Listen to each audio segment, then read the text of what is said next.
হাসির রাজা, জ্ঞানের রাজা, রসিক রাজা।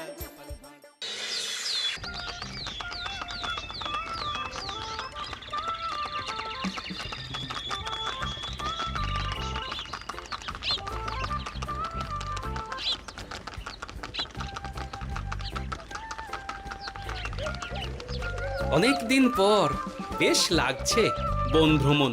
মাঝে মাঝে কাজের ফাঁকে এইসব জায়গায় এলে মন খুব ভালো লাগে। শুদ্ধ বাতাস, মাটির সোনা গন্ধ, পাখির কলতান, আহা।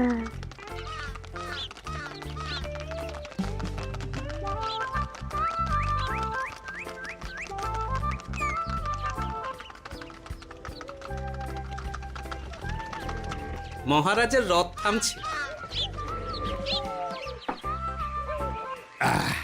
আমরা এইখানে বসে আজ রাজকার্য পরিচালনা করব। মন্ত্রী, তুমি ঝটপট এখানে বসার বন্দোবস্ত করে দাও। আমি এক্ষুনি ব্যবস্থা করে দিচ্ছি মহারাজ। এই এখানেই আমাদের বসার জন্য ছাউনি করে দাও। এক্ষুনি করে দিচ্ছি মন্ত্রী মশাই। এরা বসার জায়গাটা করে দিক, ততক্ষণ আমরা একটু হেঁটে আসি।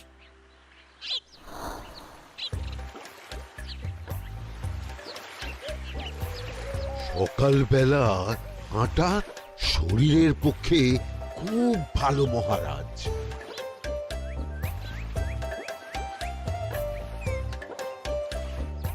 আগেকার দিনে রাজা মহারাজরা এই সব বনে মৃগয়া করতে আসতেন। মৃগয়া একদম ভালো নয় মন্ত্রী। তুমি জঙ্গলে আসছো অন্য প্রাণীদের মারতে। কেন মারবে? ওরা তো তোমার কোনো ক্ষতি করেনি। না, তা করেনি, কিন্তু তখন ওটা রাজা মহারাজাদের খেলা ছিল। শুনেছি আপনার প্রপিতামহ খুব ভালো বাঘ শিকার করতেন, অনেক বাঘ মেরেছেন। মন্ত্রী, তুমি একটা কথা হয়তো জানো না। আমার প্রপিতামহ শিকার করতেন, কিন্তু কোনো স্বাভাবিক জানোয়ারকে নয়। যে বাঘ মানুষ খেকো হয়ে প্রজাদের ক্ষতি করত, আমার প্রপিতামহ সেই সমস্ত বাঘদেরই মারতেন। এছাড়া উনি বন্য প্রাণী সংরক্ষণ করতে বড়ই ভালোবাসতেন।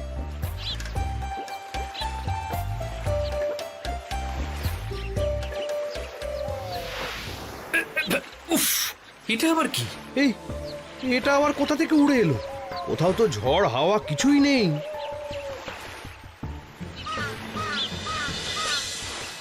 একটা ধাঁধা মহারাজ, এই কাগজে লেখা।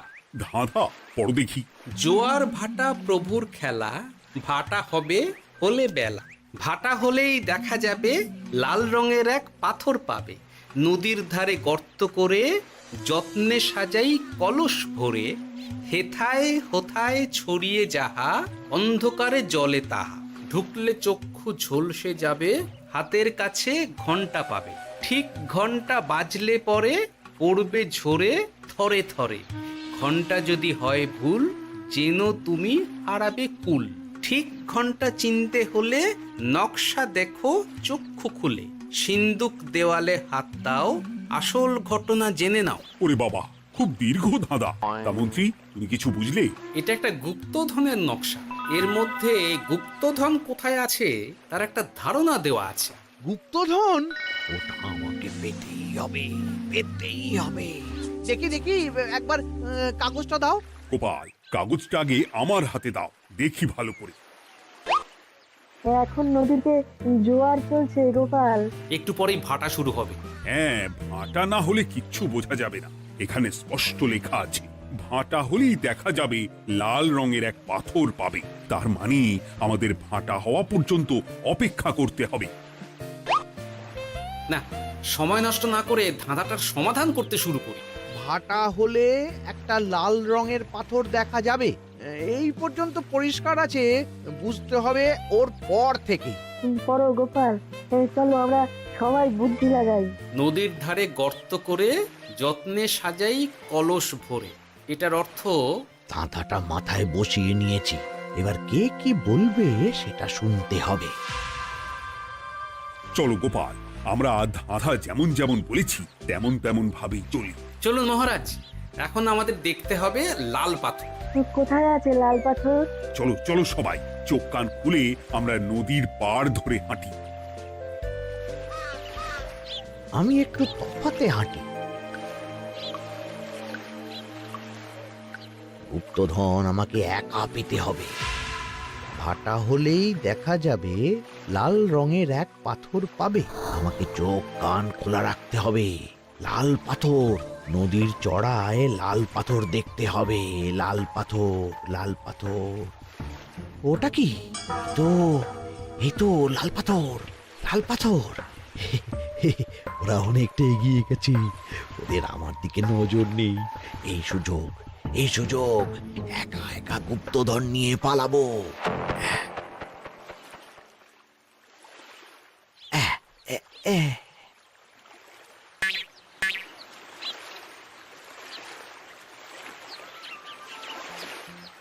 কি গো, আমরা তো হেঁটেই চলেছি, লাল পাথর তো কই দেখতে পাচ্ছি না। আরেকটু হাঁটতে হবে মহারাজ, গুপ্তধন বলে কথা, ওকে আর সহজে ধরা দেয়? সেটা অবশ্য সঠিক কথা।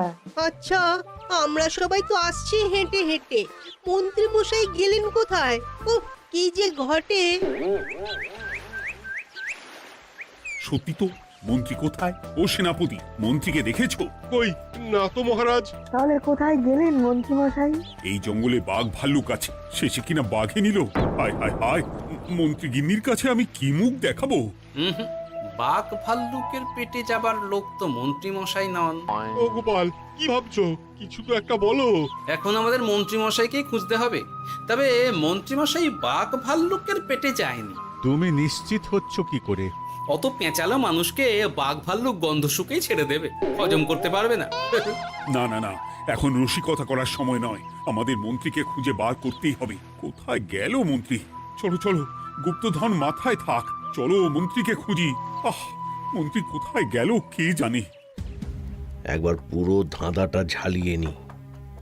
ভাটা হলেই দেখা যাবে লাল রঙের এক পাথর পাবে। ভাটা হয়েছে, লাল রঙের পাথরের মাথায় চাপ দিয়ে গুহার মুখও খুলেছি। এবার নদীর ধারে গর্ত করে যত্নে সাজাই কলস ভরে। এটাই তো ঠিক বুঝতে পারছি না।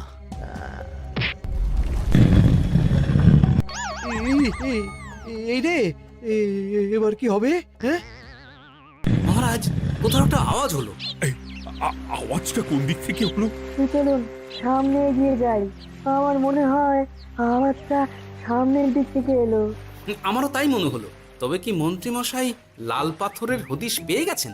আমাদের চোখে পড়লো না, অথচ মন্ত্রী মশাইয়ের চোখে পড়ে গেল। আসলে আমরা কথা বলতে বলতে গেছি, তাই নজরে পড়েনি। মন্ত্রী মশাই একা একা আমাদের পেছন পেছন আসছিলেন। উনি ইচ্ছে করেই আমাদের পেছনে পেছনে আসছিলেন। নিজে একা গুপ্তধন নিয়ে যেতে চেয়েছিলেন, এখন কোথায় আছেন কে জানে।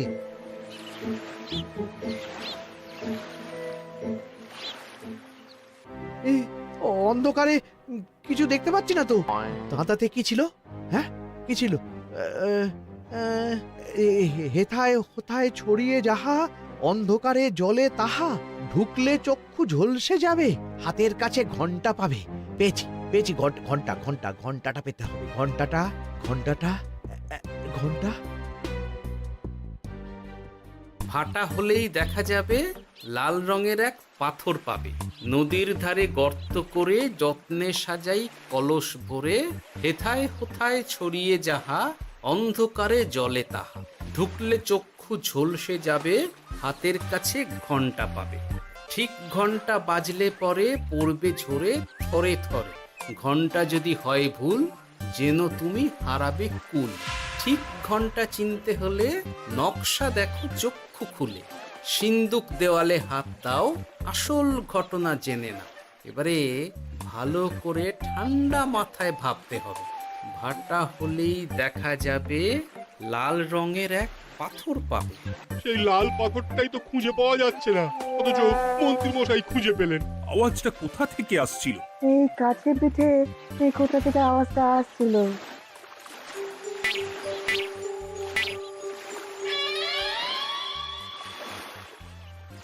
এই তো,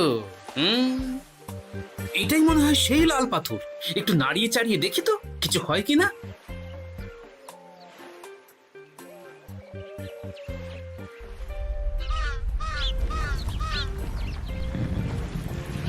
এই তো, কাজ হয়েছে। এই তো সুড়ঙ্গ। আপনারা নিচে নামুন। আপনারা কি দেখছেন সেটা বলবেন মহারাজ। সবাই যদি নেমে যাই, যদি কোনো কারণে সুড়ঙ্গের মুখ বন্ধ হয়ে যায়, তাহলে আর আমরা বাইরে বেরোতে পারবো না মহারাজ। গোপাল ঠিকই বলেছে, আমরা দুজন বাইরে থাকি। মহারাজ, আর একটা কথা, কোনো ঘন্টায় হাত দেবেন না, মনে আছে তো? ঘন্টা যদি হয় ভুল, যেন তুমি হারাবে কুল। ওরে বাবা, এই বয়সে আর কুল হারাতে চাই না। ঠিক আছে, তোমার কথাই অক্ষরে অক্ষরে পালন করব। দেখি এই সুরঙ্গে মন্ত্রী মশাইকে দেখতে পাই কিনা। চলুন মহারাজ, সুরঙ্গে নামি।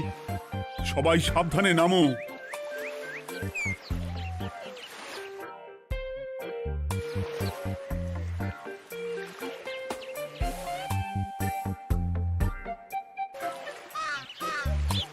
মহারাজ, ওখানে কি কি দেখতে পাচ্ছেন? ওখানে কি মন্ত্রী মশাই আছেন? না গোপাল, মন্ত্রীকে এখনো দেখতে পাইনি। শুধু আমি এখানে অজস্র পাথর দেখতে পাচ্ছি।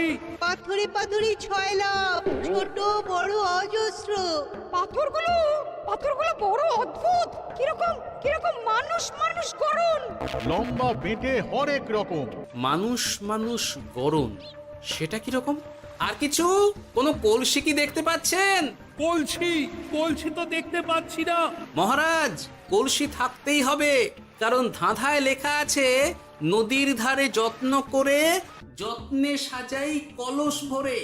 গর্তটা আসলে হলো সুড়ঙ্গ, কিন্তু কলস।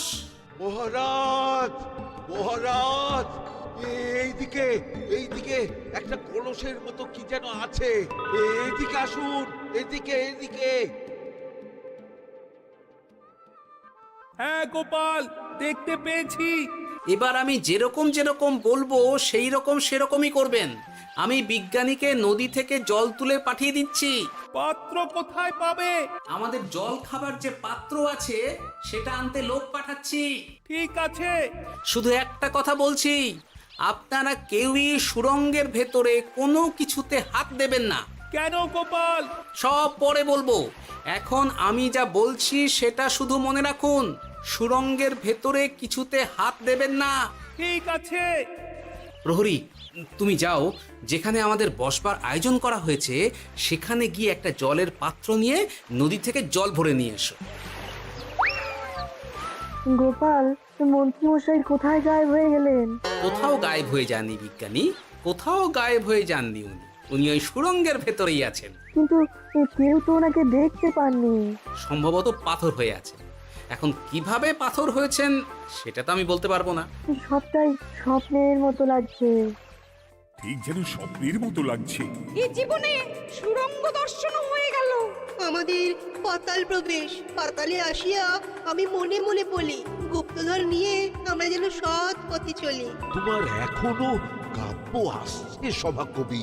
আসছে মানে কাব্যের সাথে আছে রোমাঞ্চ, করছে গা শীত, হচ্ছি আমি অধীর। মহারাজ, জল দিয়ে বিজ্ঞানীকে পাঠাচ্ছি। কি করতে হবে বিজ্ঞানীকে সব বলে দিয়েছি। তুমি ভেতরে আসবে না? আসবো ঠিক সময়ে। এখন আমি যেমন যেমন বলবো আপনি ঠিক তেমন তেমন করবেন। ঠিক আছে। বিজ্ঞানী, যেমন যেমন বললাম ঠিক তেমন তেমন ভাবে কলসিকে জল দিয়ে পরিষ্কার করবে। মনে রেখো, ধাঁধায় আছে কলসি সাজাই যতন কর। তুমি একটা কথা মনে রেখো বিজ্ঞানী, কোথাও হাত দিও না কিন্তু। ঠিক আছে গোপাল, তোমার উপস্থিত বুদ্ধির তুলনা নেই। আমি যাচ্ছি গোপাল। সাবধানে সাবধানে। মহারাজ, বিজ্ঞানী যাচ্ছে। সাবধানে নামো, সাবধানে। মহারাজ, এই কলসিটা কোথায়? ওই তো, একটু সাবধানে যাও।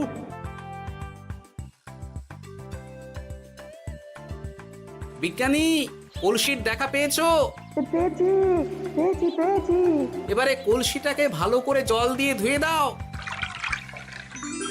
কলসির আলোয় সুড়ঙ্গ আলোকিত গোপাল।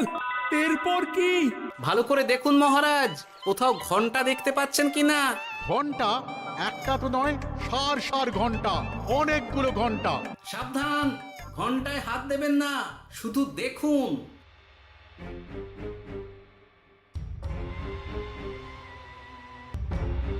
মহারাজ, আমরা গুপ্তধনের খুব কাছে চলে এসেছি। তাই নাকি? কি মজা কি মজা! এবার খাবো ক্ষীরের গজা।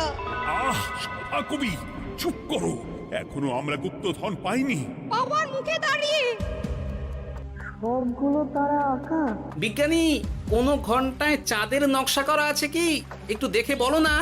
আমি আতস কাজ নিয়েই দেখছি, সব ঘন্টাতেই তারা আঁকা। খবরদার, কোনো ঘন্টাকেই ছোঁবে না। ঠিক আছে, কোনো কিছু না ছুঁয়ে আমি দেখছি।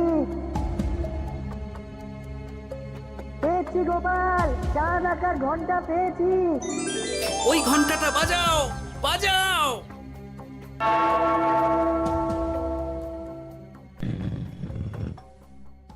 গুপ্তধন পেয়েছেন মহারাজ? বাঁচাও, বাঁচাও, বাঁচাও। বাঁচান মহারাজ, বাঁচান বিজ্ঞানী, মহারাজ, মন্ত্রীর গলা পাচ্ছ না? মহারাজ, আমি পাথর হয়ে আছি, আমাকে মানুষ করুন মহারাজ। তুমি তো মানুষই ছিলে, হঠাৎ করে পাথর হলি কেন? মহারাজ, গুপ্তধন পেয়েছেন? পেয়েছি, তার সাথে মন্ত্রীকেও পেয়েছি। মন্ত্রী এইখানে কোথাও পাথর হয়ে দাঁড়িয়ে আছে। দাঁড়ান মহারাজ, এবার আসছি। সাবধানে এসো। আমি ভেতরে যাচ্ছি, বুঝলে? যদি কোনো কারণে দেখো পাথরটা গুহার মুখটা আটকে দিয়েছে, অমনি তোমাদের কাজ হলো পাথরটাকে ছুঁয়ে ফেলা, বুঝলে? ঠিক আছে গোপাল দাদা। আমার মনে হয় বিপদ আর কিছু ঘটবে না, তবুও সাবধানের তো মান নেই। ঠিক আছে, তুমি নিশ্চিন্তে ভেতরে যাও। বাঁচাও, আমাদের বাঁচাও, আমাদের সবাইকে মানুষ করুন। আমাকে মানুষ করুন মহারাজ। আপনাকে তো মানুষ করা হবে মন্ত্রী মশাই। আগে বলুন, আপনি পাথর হলেন কি করে? ও, মনে পড়েছে, ধারার শেষ লাইন, সিন্দুক দেওয়ালে হাত দাও, আসল খবর জেনে না। সত্যি গোপাল, তুমি না থাকলে এই এত কিছু আমাদের সবার কাছে অজানাই থেকে যেত।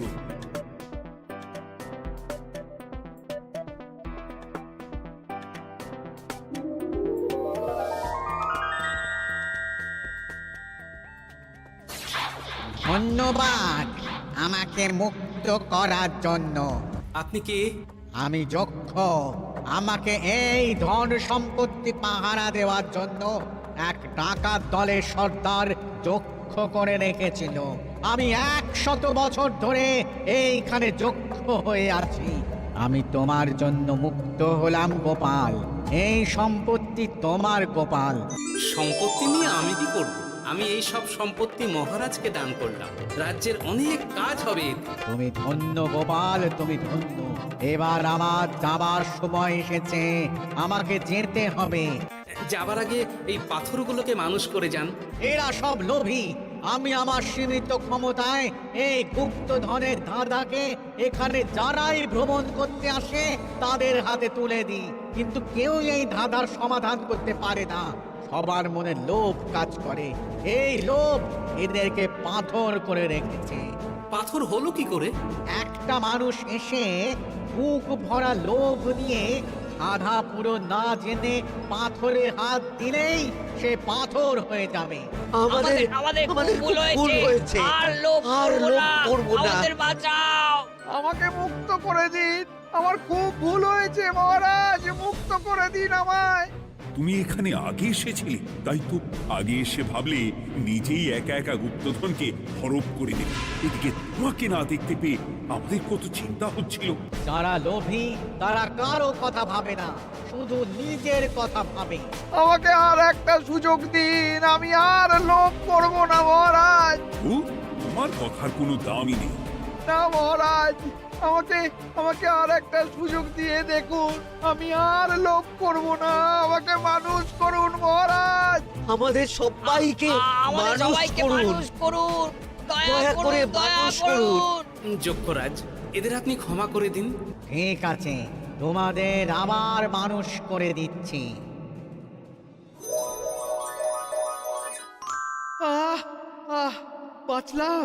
বাঁচলাম।